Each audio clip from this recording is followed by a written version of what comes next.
மிசோரம் மாநிலம் சைரங் மற்றும் ஐஸ்வால் பகுதிகளுக்கிடையே 52 கிலோமீட்டர்களுக்கிடையே இந்த ரயில் பாதையானது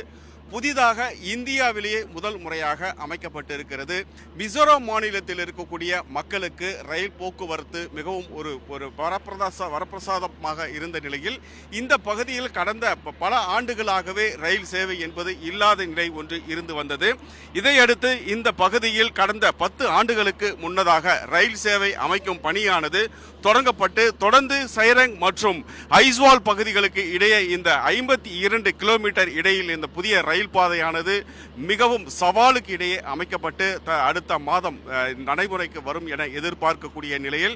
இந்த பாதையில் சற்று முன்னதாக அங்கு இருக்கக்கூடிய ரயில்வே தொழில்நுட்பத்தை சேர்ந்தவர்கள் மட்டுமல்லாமல் இதற்கிடையில் என்னென்ன சவால்களை சந்தித்தனர், கடந்த 10 ஆண்டுகளாக இந்த பாதையில் 52 கிலோமீட்டர் வரை இந்த ரயில் பாதையானது அமைப்பதற்கு வெளி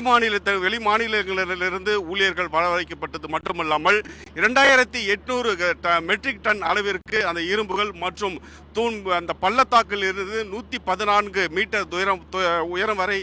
தூண்கள் அமைக்கப்பட்டும் மிகவும் ஒரு நேர்த்தியாக இந்த பாலமானது கட்டுமான பணி முடிவடைந்திருக்கிறது. இந்த முடிவடையப்பட்ட பகுதியில் இருக்கக்கூடிய இந்த ஐசாங் மற்றும் பகுதிகளில் இருக்கக்கூடிய இந்த நிலையிலிருந்து அந்த பகுதியில் வசிக்கக்கூடிய மக்களுக்கு தேவையான போக்குவரத்து பயன்பாடாகவே இது இருந்து வரக்கூடிய ஒரு காலகட்ட அம்சமாகவே மாறி வருகிறது. இது புவியியல் தொழில்நுட்பம் மட்டுமல்லாமல் பல்வேறு இடர்பாடுகளுக்கிடையே சவாலை சந்திக்கக்கூடிய இந்த ரயில் பாதையானது 52 கிலோமீட்டர் இடையில் இந்த பாலமானது அமைக்கப்பட்டு தற்போது அந்த முழுமையாக இந்த பணிகள் நடைபெற்று முடிந்திருக்கக்கூடிய நிலையில் அடுத்த மாதம் 2ஆம் வாரத்தில் இந்த பணியானது தொடர்ந்து நம் மக்களுடைய பயன்பாட்டிற்கு நீண்ட ஆண்டுகளாக ஒரு எதிர்பார்ப்பாக இருந்த இந்த பயணமானது தொடங்க இருப்பதாகவும் தகவல் வெளியாகியுள்ளது.